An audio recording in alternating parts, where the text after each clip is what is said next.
Buenos días. Los cambios sociales han tenido siempre mucho que ver con la educación. Y hoy precisamente estamos aquí para hablar de algunos cambios y de la educación universitaria. Celebramos, o hemos celebrado hace poco, 100 años de, más que de la incorporación, diría yo, de la mujer a la universidad, de la autorización para su incorporación, en tanto en cuanto que lo que celebramos es justamente la disposición legislativa que lo permitía.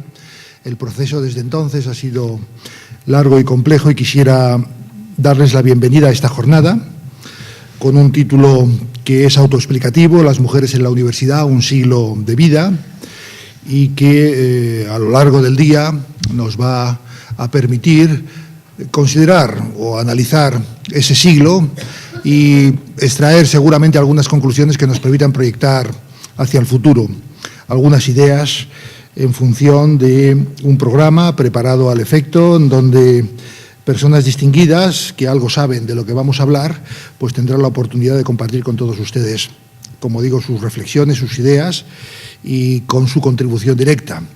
Pero sin más preámbulos, puesto que me gustaría presentarles a las personas que me acompañan en la mesa, voy a dar en primer lugar la palabra a la presidenta de la Asociación de Estudios de la Mujer de la Universidad, a la profesora Elida Alfaro, que intervendrá en primer lugar. Elida, cuando quieras, por favor.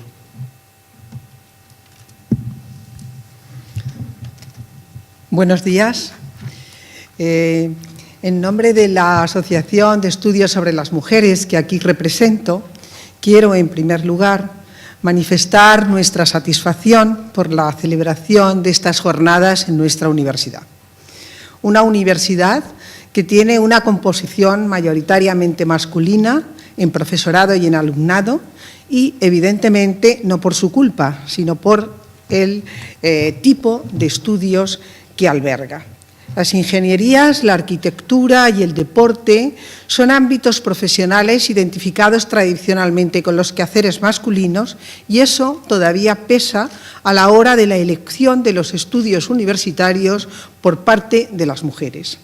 Por ello, mis primeras palabras quiero que sean de agradecimiento a nuestro rector y a su equipo por haber atendido la propuesta que hicimos desde la asociación y desde la Unidad de Igualdad para celebrar estas jornadas. Y no solo por esto, sino también porque me consta, por la trayectoria profesional que he recorrido en esta universidad y por el conocimiento y la relación con el rector y con el actual equipo, su interés por los temas que hoy nos ocupan y su, capacidad para aplicar políticas encaminadas a conseguir la igualdad entre mujeres y hombres en nuestra universidad. Gracias de nuevo, rector. El motivo que hoy nos ha traído aquí es una celebración de todos conocida. Hace ahora 100 años que una Real Orden de 10 de marzo de 1910 eliminaba el requisito existente hasta ese momento que obligaba a las mujeres a obtener un permiso especial para matricularse en estudios superiores y con ello daba libre acceso a la universidad a la población femenina. Paralelamente, otra Real Orden de 2 de septiembre del mismo año disponía que la posesión de los diversos títulos académicos habilitara a la mujer para el ejercicio de cuantas profesiones tengan relación con el Ministerio de Instrucción Pública, incluyendo explícitamente la posibilidad de opositar a cátedras. El significado de estas normas, más allá del reconocimiento de unos derechos que habían sido negados a la mitad de la población hasta ese momento en nuestro país, adquiere una dimensión especial porque van a permitir el reconocimiento oficial de la formación y del saber científico de las mujeres y su incorporación a la función docente e investigadora, tras el aval de un título universitario. Del interés de algunas mujeres por el conocimiento científico hay muchos ejemplos a lo largo de la historia. La existencia de mujeres estudiosas e investigadoras se remonta a los orígenes mismos del conocimiento científico. pero siempre sujetas a la crítica social y al permiso paterno.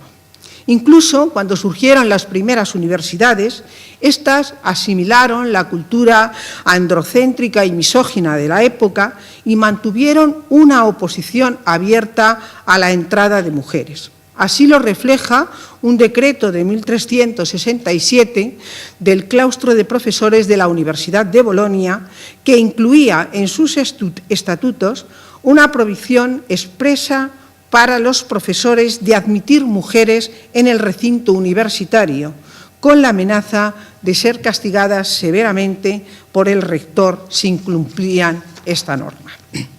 Los 100 años transcurridos han supuesto un importante avance para la formación de las mujeres y para su desarrollo académico, profesional y social. Quizá el dato más significativo sea el número de alumnas que en la actualidad ocupan las aulas universitarias. En el conjunto de la Universidad Española, las mujeres representan el 60% del alumnado en los estudios de grado y el 50% aproximadamente en los de doctorado. Y junto a este logro, otros muchos se han producido en estos años que no es posible mencionar ahora, pero que seguramente tendremos la oportunidad de conocer a lo largo de esta mañana. Es evidente que existen suficientes motivos para la celebración del acto que hoy nos ocupa. No obstante, la mirada crítica que debe caracterizar a la universidad no puede pararse en la complacencia de lo logrado. Máxime cuando, como ocurre en nuestra universidad, se persigue la excelencia. Tomando como referencia las ideas del profesor Aranguren, que manifestaba que el quehacer universitario debía caracterizarse por una actitud de permanente pregunta sobre lo que ocurre a nuestro alrededor, nosotros hemos programado el programa que vamos a intentar desarrollar a lo largo de la mañana. Y en torno a las siguientes preguntas. ¿Por qué, si el porcentaje de alumnado femenino matriculado actualmente en el conjunto de estudios universitarios de grado es del 60% y no existe ninguna traba normativa, la distribución no es homogénea por áreas de conocimiento y en las carreras técnicas las mujeres no superan el 30%, incluso dentro de estas hay una variabilidad de unas a otras? ¿Por qué, si el porcentaje de mujeres que logran el doctorado en las universidades españolas es del 50%, no existe una distribución equilibrada por sexos en la composición del profesorado y tampoco en los proyectos de investigación en los cuales son minoría las mujeres? ¿Por qué, si las mujeres logran los mismos niveles de cualificación profesional que los hombres, tienen mayores dificultades para la ocupación laboral e incluso sus trabajos son más precarios y sus remuneraciones son más bajas? ¿Por qué la participación de las mujeres en puestos de dirección y responsabilidad todavía es casi testimonial? Y por último, ¿y por qué, si contamos con directrices comunitarias y leyes y normas en nuestro país que avalan la igualdad entre mujeres y hombres, esta no se produce en la práctica? Es indudable que a la universidad le quedan todavía muchos retos pendientes de superar hasta lograr la deseada igualdad entre mujeres y hombres. Y esa es también la principal razón por la que estamos aquí. Sabemos que, aunque el camino recorrido ha sido mucho, también es mucho y muy complejo el que queda por andar. Muchos estudios apuntan la dificultad de superar las barreras culturales que apuntalan nuestro pensamiento, nuestras actitudes y, finalmente, nuestra conducta individual y colectiva. Debemos reflexionar sobre nuestras propias actitudes y preguntarnos si se justifican hoy día los estereotipos sociales de género que mantienen desde hace mucho tiempo y que obligan a la población femenina a asumir obligaciones que deberían ser compartidas y a aceptar situaciones que deberían haber superado hace mucho tiempo. Las mujeres participan en la vida pública La aprobación del voto de las mujeres ya fue en 1931 en nuestro país. Las mujeres tienen formación para lograr su autonomía económica y son agentes productivos en nuestra sociedad. Las mujeres pueden controlar la maternidad y no estar sujetas, si no quieren, a la función reproductiva que les asigna la sociedad. Y las mujeres cuentan hoy en día con apoyo legal para la defensa de los derechos de igualdad. Luego, ¿dónde está el problema? Yo creo que es preciso entenderlo y resolverlo, al menos buscarlo. La Asociación de Estudios sobre las Mujeres que aquí represento ha planteado esta jornada con la intención de colaborar en esta búsqueda y en la consecución plena de las políticas de igualdad ya iniciadas en nuestra universidad. Porque estamos seguras que ese hipotético techo de cristal con que se designan las limitaciones actuales que todavía tienen las mujeres puede romperse. Para finalizar, reiteramos nuestro agradecimiento al conjunto de la Universidad Politécnica y en especial a quienes han soportado el peso de la organización de este encuentro, el gabinete del rector, la gerencia, la oficina de igualdad y todas las personas que de distintos departamentos han colaborado en la realización del material que ha sido preparado para esta jornada. Por último, a las personas que habéis tenido la amabilidad de acompañarnos. Muchas gracias.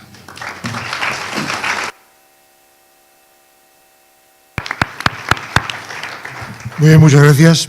Tiene ahora la palabra el gerente de la universidad, Sisto García Alonso, que ya le escucharán. Tiene una voz un poco, en fin, afectada y espero que nos pueda dirigir esas palabras prometidas. Ánimo, Sisto. Gracias, rector.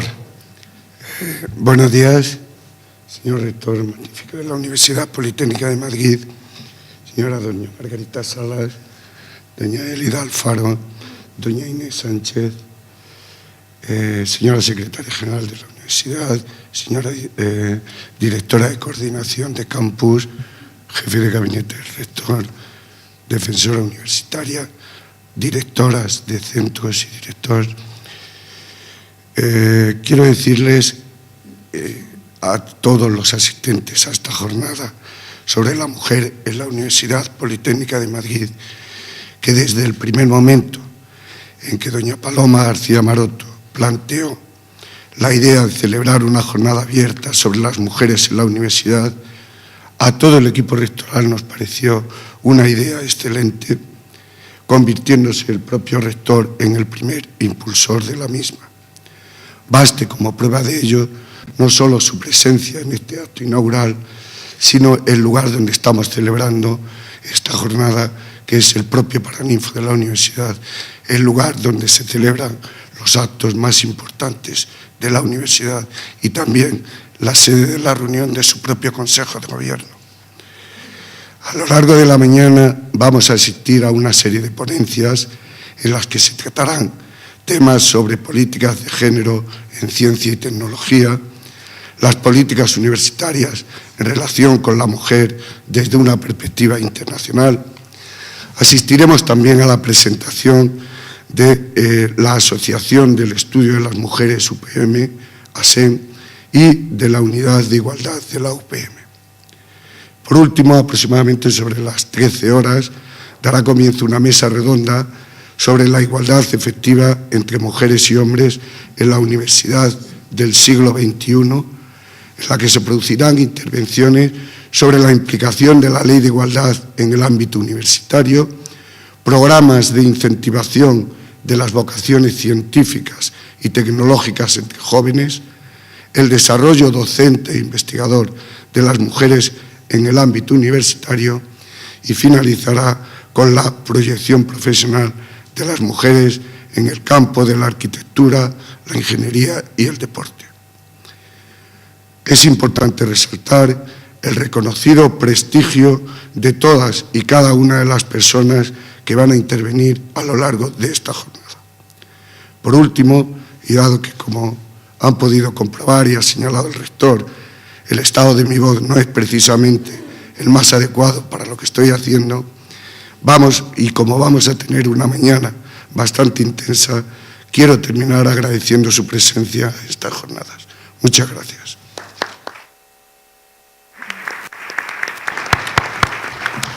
Muchas gracias al gerente por el esfuerzo que, como han podido comprobar, ha tenido que hacer para dirigirnos estas palabras. Y tiene ahora el turno de intervención doña Inés Sánchez de Maradiaga, que es directora de la Unidad de Mujer y Ciencia del Ministerio de Ciencia e Innovación. Sí. Muchas gracias, querido rector, querida Margarita Salas, gerente, querida Élida. Muchas gracias por esta invitación a estar aquí en la que es mi universidad, la Universidad Politécnica de Madrid. Hace 100 años las mujeres no podían acceder a la universidad libremente.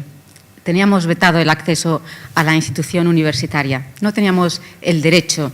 Pero, por fin, hace 100 años, las universidades abrieron sus puertas a las mujeres. En este tiempo hemos alcanzado la paridad entre el alumnado universitario. De hecho, hemos alcanzado más que la paridad, porque hace ya algunos años que más de la mitad de las personas que se titulan en la Universidad Española y en la Universidad Europea, el 60%, son mujeres. Y lo hacen con expedientes académicos excelentes, mejores en muchos casos que los de sus compañeros varones. Sin embargo, estamos lejos de la paridad en los puestos de responsabilidad y de toma de decisiones. El porcentaje de mujeres en los niveles más altos de la ciencia española no avanza a la misma velocidad que el número de mujeres preparadas, cualificadas para acceder a esos puestos. Tenemos ya muchas mujeres con la antigüedad, con los méritos y con la capacidad para ocuparlos, pero su talento y su esfuerzo no recibe el mismo reconocimiento que el de sus compañeros. Y la Universidad Española, la ciencia española, la empresa española, nuestro país, no está para desperdiciar talento, ni el de los hombres ni el de las mujeres, porque nuestra competitividad en este mundo abierto, en este mundo global, se juega en buena parte en el terreno del talento. Contamos con solo un 15% de catedráticas en las especialidades técnicas, por debajo del 8%, 4 puntos por debajo de la media europea, que se sitúa en el 19%, y casi la mitad de la media de los Estados Unidos, que está ya cerca del 30%. Se ha llegado hasta aquí muy lentamente. Solo un 4% de avance en el número de catedráticas en los últimos 10 años. Sin embargo, la paridad en la ciencia es un objetivo del Espacio Europeo de Investigación, de la visión estratégica del Espacio Europeo de Investigación que fue aprobada en las instituciones europeas hace unos meses. La mitad de todos los científicos, la mitad de todos los responsables de la política científica en todas las disciplinas y en todos los niveles serán mujeres en el año 2030. Esto no lo digo yo, este es uno de los objetivos precisamente de esta visión estratégica del Espacio Europeo de Investigación. Es un gran y loable objetivo, pero hoy por hoy yo soy pesimista con respecto a los plazos y ojalá me equivoque. El último día 8 de marzo, Día Internacional de la Mujer, un estudio de la Unión Europea nos mostraba que el 26% de los ciudadanos europeos considera que las mujeres no están preparadas para dirigir una institución ni para dirigir una empresa. Hemos pasado de aquella idea expresada por tantos prohombres a lo largo de la historia de la ciencia de que el saber masculiniza a las mujeres, a las palabras pronunciadas solo en el año 2005, hace solo 5 años, por el entonces presidente de la Universidad de Harvard, Lawrence Summers, que acaba precisamente de dimitir como asesor del presidente Obama, que dijo literalmente las palabras del profesor Summers son... lo que dijo fue las diferencias en las dotes innatas entre hombres y mujeres son más importantes que los factores culturales y que la discriminación a la hora de explicar por qué pocas mujeres tienen éxito en la ciencia. Palabras que desmienten la evidencia empírica científica más reciente y desde un punto de vista transcultural y geográfico. Diferentes palabras, pero las mismas resistencias. Sin lugar a dudas, todavía queda mucho por hacer. Tenemos resistencias en la sociedad y no olvidemos también que muchas de estas resistencias radican precisamente en los propios estamentos que deben impulsar las políticas científicas.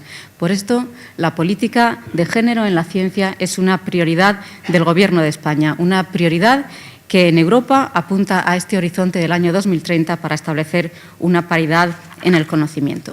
Cuando la ministra Cristina Garmendia me encargó la dirección de la Unidad de Mujeres y Ciencia en su gabinete, lo primero que le propuse fue abordar la elaboración de un libro blanco sobre la situación de las mujeres en el sistema español de ciencia y tecnología. Llevamos ahora trabajando casi un año y ya tenemos los primeros resultados, algunos de los cuales quiero compartir hoy con ustedes. Pero antes quiero agradecer el trabajo, el esfuerzo, la dedicación y el talento del equipo de especialistas que han trabajado a lo largo de este tiempo en este libro blanco, dirigidos por doña Sara de la Rica, catedrática de Econometría de la Universidad del País Vasco y directora de la Cátedra de Género de la Fundación de Estudios de Economía Aplicada, FEDEA, institución de gran prestigio que ustedes conocen con seguridad, cuyo patronato preside el gobernador del Banco de España, y por el catedrático, dirigido también por el catedrático de la Universidad Carlos III, don Juan José Dolado, también uno de los más prestigiosos económetras españoles, con reconocida trayectoria internacional. El equipo de FEDEA, encabezado por Sara de la Rica y Juan José Dolado, ha analizado los datos estadísticos disponibles, de tal manera que lo que hoy les voy a comunicar es la evidencia empírica descriptiva de la realidad, una evidencia cuantitativa, contrastable e incuestionable. Una simple mención en esta intervención, después tendremos ocasión de ver algún dato más. Pero uno de los resultados principales de este estudio es que, con datos concretos recogidos en base a la encuesta de doctores de recursos humanos en ciencia y tecnología del Instituto Nacional de Estadística, al comparar hombres y mujeres con la misma edad, con la misma antigüedad como doctores, con el mismo campo de conocimiento, con la misma productividad científica medida en número de artículos y libros publicados y con el mismo número de tesis y tesinas dirigidas, se observa que la probabilidad de que una mujer sea promocionada a catedrática es 2,5 veces inferior a la de un hombre. Esta diferencia no se produce en el acceso a las titularidades. Estos resultados econométricos, cuyas fórmulas de cálculo y control de variables serán públicas a la publicación del libro blanco, indican que existe una discriminación significativa de género en la promoción a lo más alto de la ciencia española. Indican que tenemos unos procedimientos que parecen neutros, pero que de facto no lo son, porque tienen efectos negativos para las mujeres. En nuestra sociedad se han construido históricamente una multitud de microdiscriminaciones y barreras, muchas veces involuntarias, muchas veces inconscientes, que están aceptadas como naturales. No se ponen muchas veces en cuestión porque parece que son así. Pero las cosas evidentemente no son así, se pueden cambiar y en eso debemos y estamos trabajando. Si no, los objetivos del espacio europeo de investigación serán solo una utopía en la que nos gustará soñar. El Gobierno de España trabaja para conseguir esos objetivos. Lo hace en la nueva Ley de la Ciencia y la Tecnología y lo estamos haciendo también apoyando las recomendaciones del Grupo de Helsinki, que es el grupo asesor de la Comisión Europea en materia de ciencia y género. Lo hemos hecho durante la presidencia española de la Unión Europea el pasado semestre, durante el cual incluimos un importante acuerdo de apoyo a las mujeres en la ciencia en las conclusiones del Consejo de Competitividad que reúne a los ministros de investigación de la Unión Europea. El Gobierno de España trabaja en esto y yo les invito a todos ustedes, desde sus responsabilidades respectivas, a trabajar por estos objetivos que sin duda harán transitable el camino para lograr que en el año 2030 la mitad de los científicos y los responsables de la política científica en todos los campos y en todos los niveles sean mujeres. Porque, señoras y señores, no es tanto un tema de igualdad real, que también, pero es sobre todo, creo sinceramente, que no estamos para desperdiciar talento, ni de hombres ni de mujeres. Muchos estudios muestran que la presencia de mujeres en las organizaciones mejora sus resultados. Para ser competitivas, las empresas necesitan ser capaces de atraer y retener el mejor capital humano, independientemente de su sexo.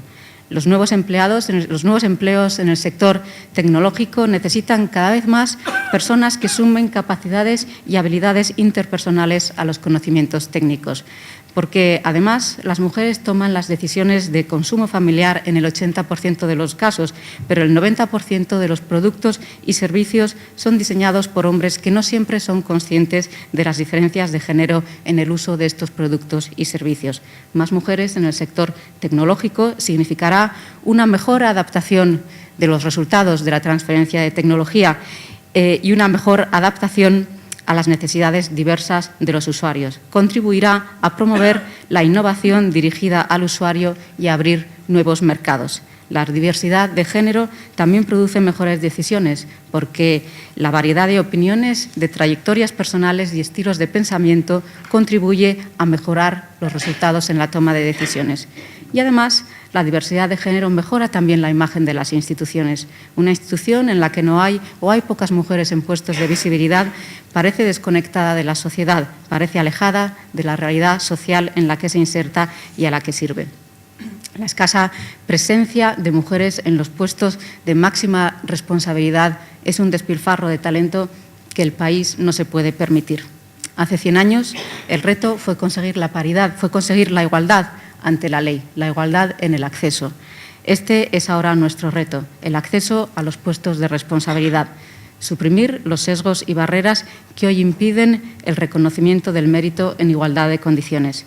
Si queremos verdadera excelencia, no podemos prescindir del talento de las mujeres, porque cuando hablamos de género y ciencia, excelencia y cohesión, calidad y justicia no entran en conflicto, sino que por el contrario se refuerzan.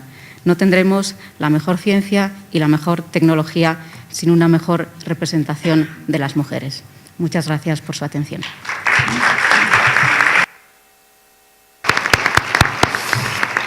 Muchísimas gracias.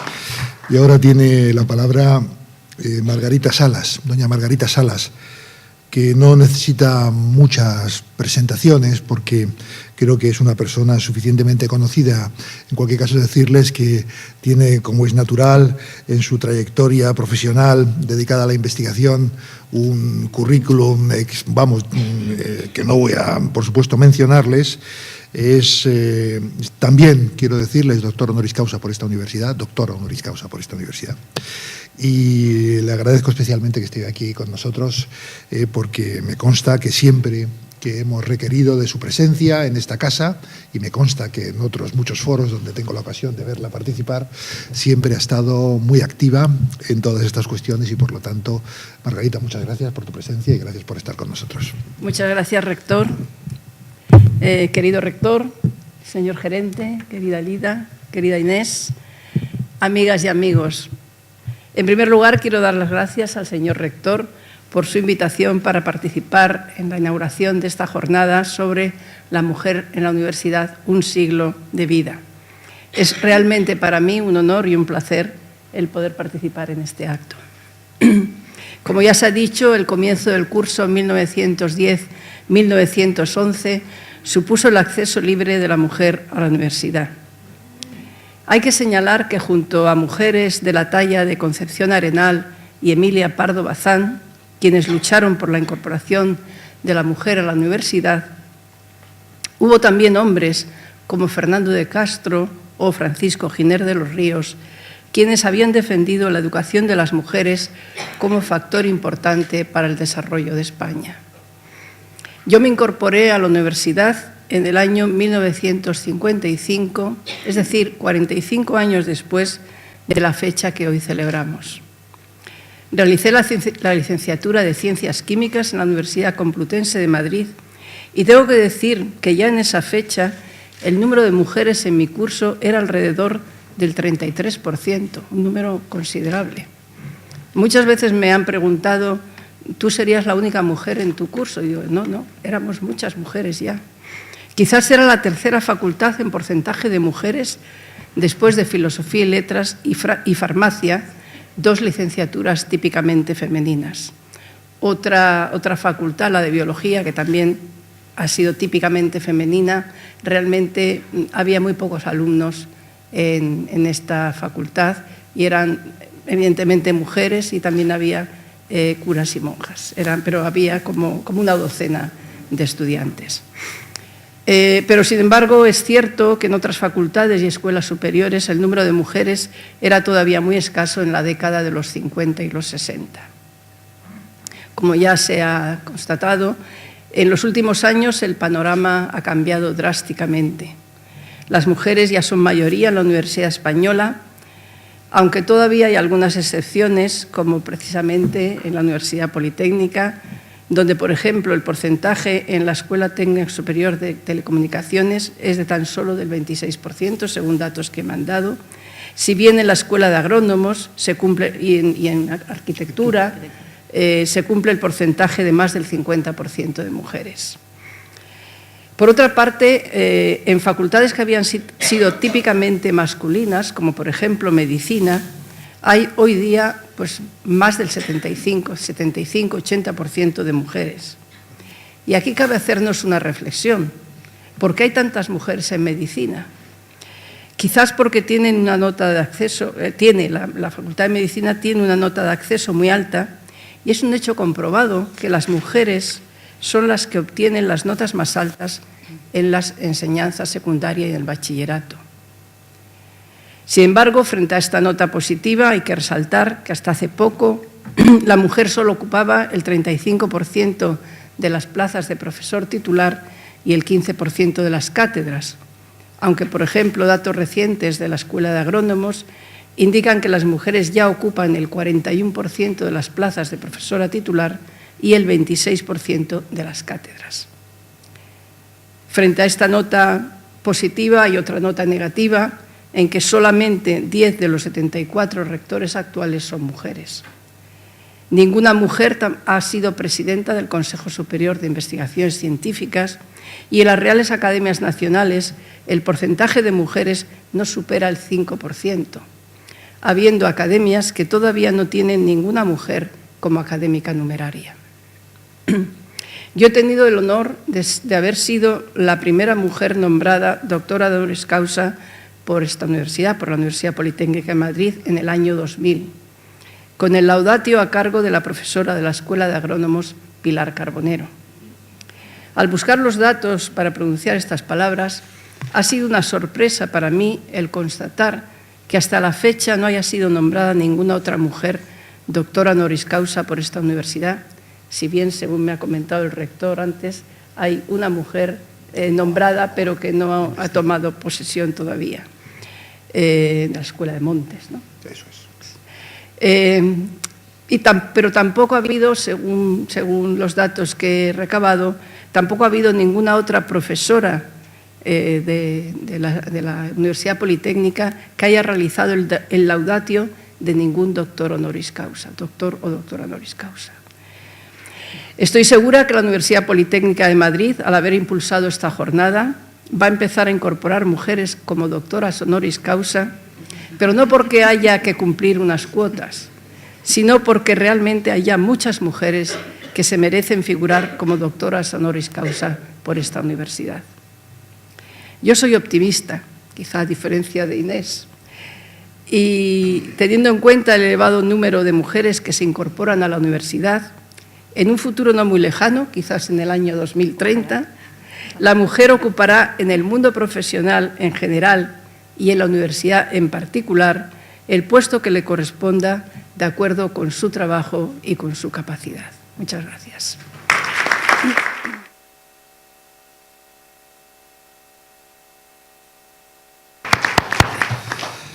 Muchas gracias por todas estas reflexiones y todos estos datos, sin duda de enorme interés como avanzadilla de lo que va a ser el resto de la jornada, pero permítanme también a mí, no el único hombre en la mesa, afortunadamente Sisto me acompaña, y compartir con ustedes algunas reflexiones en relación con el tema que nos ocupa.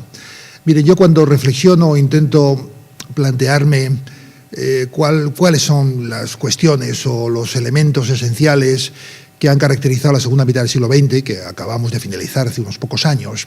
Siempre me aparece en la lista, uno de los elementos que siempre me aparece en la lista, es verdad que hay otras muchas cuestiones, o otras cuestiones muy importantes que han transformado, al menos en el mundo occidental, pero siempre aparece en la lista la transformación del papel de las mujeres en el conjunto de la sociedad. Y es verdad que se ha producido una enorme transformación que sin duda es de justicia y, por lo tanto, no estamos hablando de una, digamos, de una cuestión que tiene que ver necesariamente con los principios, en los que hoy yo creo que buena parte de la sociedad está convencida de esa necesidad de trabajar por la igualdad. Es una cuestión, como les digo, de justicia, pero también, incluso desde una perspectiva, si quieren ustedes, más economicista, es una cuestión de eficacia. No podemos permitirnos, y lo ha dicho muy bien Inés, el que el talento de la mitad de la población sustancialmente se malaproveche o se utilice de una manera ineficiente en el conjunto de la sociedad, de manera que esa transformación que se ha producido en este siglo, que hoy contemplamos desde esa publicación en la Gaceta, en donde se autorizaba a las mujeres a realizar estudios universitarios oficiales, esa transformación ha sido una transformación, como les digo, extraordinaria, enormemente favorable, y cuando uno lo contempla con perspectiva, al menos mi opinión personal es una opinión en general optimista respecto de la evolución que ha sufrido la sociedad en este siglo y desde luego mucho más en el último cuarto de siglo y más si quizá nos fijamos en algunos elementos asociados a los últimos años en nuestro país, puesto que se han producido muchas cosas y todas ellas, en mi opinión, de carácter favorable. Y para ello los datos son lo que sin ninguna duda refuerzan algunos de estos argumentos. No ya es una cuestión de apreciación o de valoración, sino consecuencia de un análisis de los datos. Y es verdad que en este 1910 se autoriza oficialmente la incorporación de las mujeres a la universidad. Antes ha habido mujeres en la universidad, no son las primeras. Ha habido mujeres en la universidad, hay casos incluso en el siglo XVII y XVIII, pero son siempre casos extraordinariamente singulares que no tienen ningún valor en términos de lo que hoy nos ocupa, ¿no? Es verdad que antes, y especialmente en la segunda mitad del siglo XIX, Concepción Arenal es el caso que todo el mundo cita como un elemento de referencia, que disfrazada de hombre fue capaz de finalizar sus estudios, creo que allá por 1846, y algunos otros casos relevantes que precisaron autorización real para conseguir incorporarse a los estudios universitarios. En 1910 se autoriza esta incorporación, pero creo que es también importante tener presente en qué contexto, dónde estábamos en 1910. El problema esencial en 1910, en términos de igualdad y en términos de igualdad social y de equidad, estaba mucho más allá que el tema de los estudios universitarios. El analfabetismo era galopante. La mayor parte de la población no sabía leer y, por lo tanto, que seguramente había que realizar esfuerzos extraordinarios para esa transformación. Con la Segunda República creo que el nivel de analfabetismo de las mujeres estaba en torno al 50%. O sea, que es verdad que se había producido una transformación, creo que en la Segunda República el número de mujeres universitarias llega en torno al 8%, pero es que el colectivo universitario entonces era un colectivo extraordinariamente reducido, muy de élites, naturalmente, y por tanto, en un contexto social donde hay elementos vinculados a la transformación social por la vía de la educación que afectan a niveles, no solamente a los niveles educativos universitarios, y por lo tanto, como les digo, con una enorme transformación. En la Segunda República, tengo aquí un dato, las mujeres que estudian, que tienen estudios, que se incorporan a los estudios secundarios, son solamente el 14%. Entonces, no digamos, por tanto, la reflexión sobre el colectivo universitario a pesar de la autorización para cursar los estudios. O sea, había otros elementos que dificultaban enormemente la utilización de ese permiso, de ese derecho, de esa realidad. Y, por tanto, en un contexto enormemente complejo en donde la sociedad española estaba sufriendo una enorme transformación. Es verdad que las políticas de los gobiernos no son neutras respecto de estas actuaciones y si les cito frecuentemente el periodo corto de la Segunda República es porque se produjo un enorme esfuerzo justamente en relación con la educación y una transformación que afectó tanto a hombres como a mujeres en relación con las cuestiones vinculadas a la educación. Ya en esa época, y les hablo en ese periodo, como les digo, las mujeres alcanzan un modesto 8%, pero es que pasábamos del 0% al 8% en esos veintitantos años desde la autorización en 1910 de esa realidad. Desde entonces hemos ido, desde luego, avanzando enormemente. Se refería hace un momento Margarita Salas a la presencia de las mujeres cuando ella estudiaba, y es verdad, hay veces que tiene uno tendencia a pensar que en los años 50, 60 la presencia de las mujeres pues era más escasa de lo que en realidad era. Tengo yo aquí algún dato y, por ejemplo, puedo decirles que en Filosofía y Letras, en 1940, el número de mujeres era el 38,6%. y en 1969 el 57%. En farmacia, la segunda facultad a la que hablábamos antes, el número de mujeres en 1940, justo después de la Guerra Civil Española, en una situación que puede imaginar social determinada, el número de mujeres en farmacia en la universidad era el 37,4% y en 1960 ya era del 60%.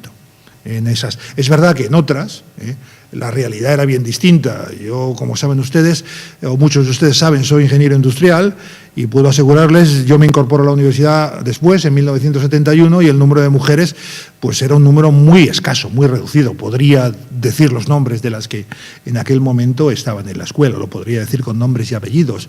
En una escuela no preparada, donde cada vez que había que hacer algunas cosas como vestuarios o los servicios, en fin, era todo una historia que no quiero contarles porque ahora les parecería una historia sin sentido. Desde entonces hasta ahora hemos avanzado muchísimo. Y en estos momentos, en 2010, el colectivo de estudiantes, no recuerdo el dato porque algún dato me ha bailado respecto de alguno que he oído, pero si no me falla la memoria, creo que en el conjunto, grado, posgrado, el número de mujeres hoy en la universidad, de ese 1.600.000 estudiantes que este año hemos alcanzado el número máximo de estudiantes en este país en la universidad, está en el 54% en 2010 o en torno a esa cifra, en 2010, lo que supone un cambio extraordinario de esa realidad que les describo en 1910, 2010, un cambio sin duda extraordinario. El número de graduados es todavía mayor en esa proporción y, por lo tanto, la eficiencia de las mujeres a lo largo de los estudios respecto de la graduación es mejor que la de los hombres, en términos relativos, y eso supone otro hecho y otra realidad. Pero, sin embargo, hay cuestiones que no están nada claras. Decía Margarita Salas que las razones de por qué en medicina el 75% son mujeres tiene que ver con su mejor rendimiento académico y sus mejores notas. Es probable que sea así. Pero también es verdad que en telecomunicación, en estos años atrás, las notas eran el elemento diferencial y, sin embargo, tenemos un número de los más bajos, en términos relativos. O sea, que no solamente hay el elemento vinculado a las notas, sino que hay otros factores que, sin ninguna duda, influyen en cómo se reparte esa realidad. ¿Por qué en arquitectura tenemos más del 50%? ¿Por qué en agrónomos más del 50%? Y en informática muy por debajo del 30%, que es la media. O sea, ¿cuáles son las razones o los argumentos por los que la opción, que es una opción en estos momentos libre, no condicionada, entiendo yo, al menos desde el punto de vista teórico, ni siquiera en el ejercicio profesional? No estamos hablando de limitaciones vinculadas al ejercicio, pues no sé, de la obra civil, en donde, bueno, pues pudiera uno pensarse por razones de tipo cultural que hubiera esa realidad. Pues no, sin embargo, hay una diferencia notable en esa distribución y, sin ninguna duda, cuando uno asciende hacia arriba hay una curva muy característica en donde se ve, no, en fin, si se las mostrara sería evidente, se ven hombres y mujeres, y cuando empezamos por estudiantes las mujeres están en la parte alta. Cuando vamos subiendo en el escalafón universitario y acabamos en rectores, las mujeres están absolutamente en la parte baja y los hombres estamos en la parte alta. Esos 10 rectores de 77 universidades suponen una realidad, pero también es verdad que se han producido unos cambios enormes. Si miran la evolución de los últimos años, el número de vicerrectoras está en estos momentos en el promedio de la Universidad Española del 30%. Creo que hay una relación 30-70, grosso modo, pero es que hace tan solo unos pocos años era un número inexistente. Muchas universidades en Madrid tienen una proporción del 50%. En esta universidad es verdad que estamos por debajo de esa cifra, pero también es consecuencia de la propia distribución, de la propia estructura del profesorado. Alguno me hace así con la cabeza como diciendo, señor rector, si usted pusiera más mujeres, que tiene esa capacidad, pues habría más mujeres. Pues tiene razón, pero naturalmente ese es un elemento que no crean que no está presente siempre en mis decisiones, pero tiene que estar combinado con algunos otros. Pero en cualquier caso no quiero abrir un debate porque alguno de los que veo por ahí me diría alguna cuestión que no creo que sea el momento ni la ocasión. Pero en cualquier caso lo que les quiero decir es que es verdad que ese techo de cristal al que se refería la profesora Elida Alfaro, pues está ahí. Es verdad que tenemos un extraordinario camino por recorrer, aunque muchas cosas se han hecho en este siglo. Se han producido unos enormes cambios y transformaciones. Pero es cierto que a pesar de que algunas cosas han evolucionado positivamente, algunas otras parecen inamovibles. A mí me resulta sorprendente, porque miren, indagando, cuando escuchaba el comentario del presidente de Harvard. Harvard, como se pueden ustedes imaginar, es una universidad de primerísimo nivel mundial, nadie lo duda.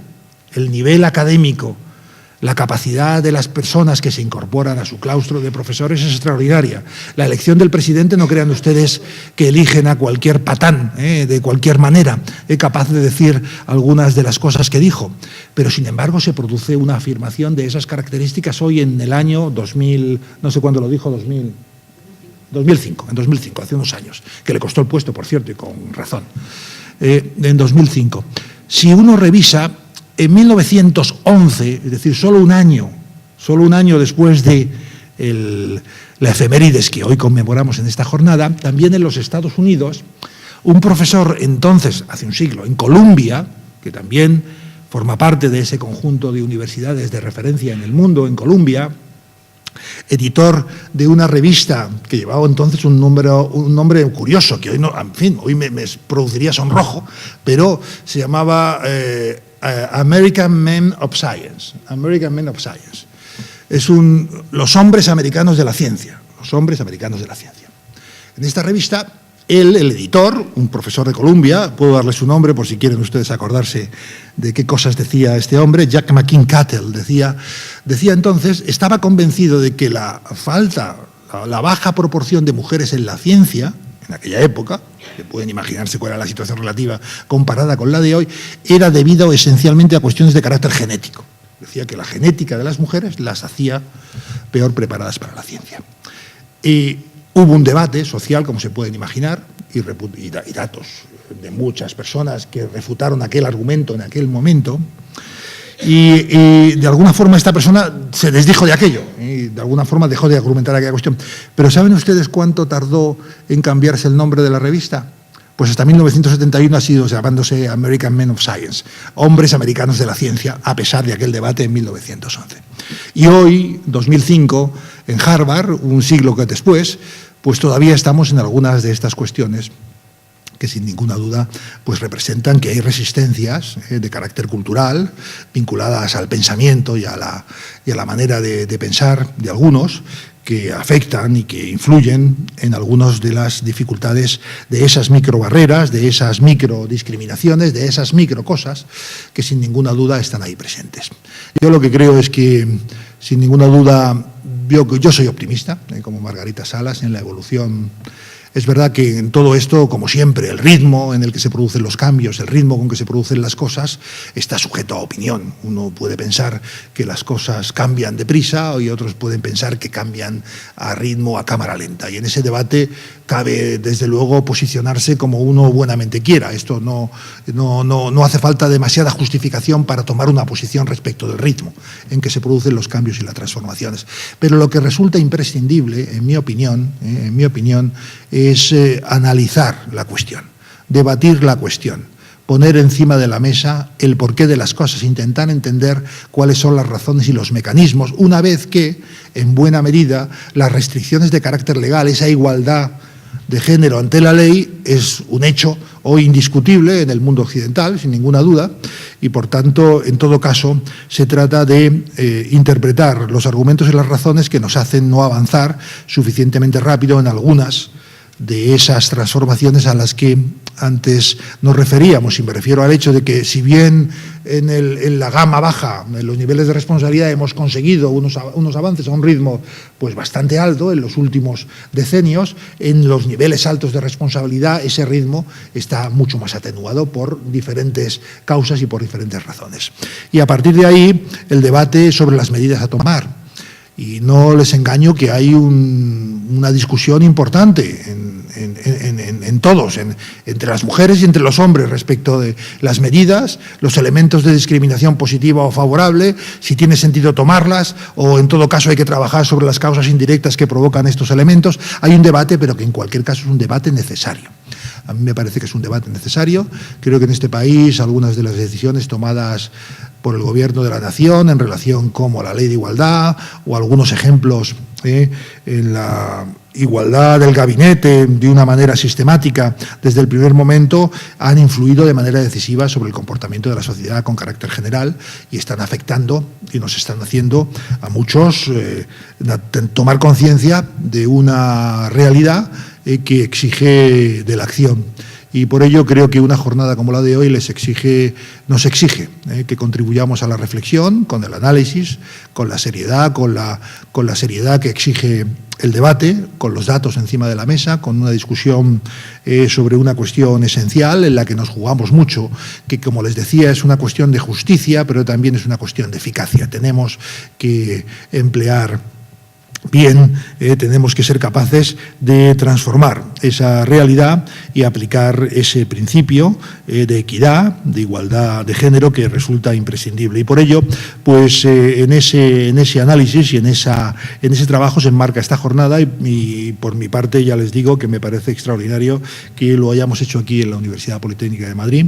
Creo que necesitamos conclusiones y necesitamos propuestas que afectan a la vida universitaria y, en última instancia, lo que sin ninguna duda pienso es que la universidad en general, esta universidad y las universidades en general, deben compartirse en ejemplos, en donde esta realidad sea una realidad palpable y que muestren y que seamos una avanzadilla social en la medida de lo posible respecto de estas cuestiones. Si pretendemos ser avanzadilla en el conocimiento, en la formación, el ir por delante unos pasos de lo que la sociedad nos pide, pues tendremos también que ser ejemplares en algunas de estas cuestiones, como lo he dicho en otros casos, en temas relacionados con la sensibilidad medioambiental o algunos otros elementos que caracterizan la sociedad de nuestro tiempo y que exigen transformaciones en la manera en cómo actuamos, en cómo nos organizamos, en cómo operamos.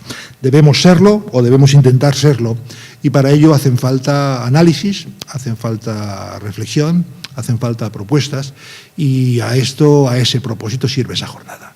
Por ello, felicitar a las personas que han estado involucradas de manera directísima en la organización, a la Asociación de Estudios de la Mujer, a la Unidad de Igualdad, a Paloma García Parroto, que ha estado ahí sufriendo el día a día de todo esto, y hoy es una realidad esta propuesta y estas jornadas. Agradeceros a todas las que me acompañáis en la mesa, agradecer al gerente y agradeceros a todos la oportunidad de compartir este asunto de enorme interés, de enorme trascendencia, a la que vamos a dedicar la mañana, y espero y confío que tengan un debate interesante, unas conclusiones que nos sean de utilidad y que nos sirvan para avanzar en este camino, digamos, largo recorrido, en este proceso continuo en el que inevitablemente tenemos que estar para hacer una sociedad mejor, más justa, y más en el contexto de la universidad, que busca la excelencia en su actuación, en sus maneras de pensar, y que debemos ser, como digo, una referencia para los demás. Enhorabuena a los organizadores y muchísimas gracias a todos ustedes por su presencia.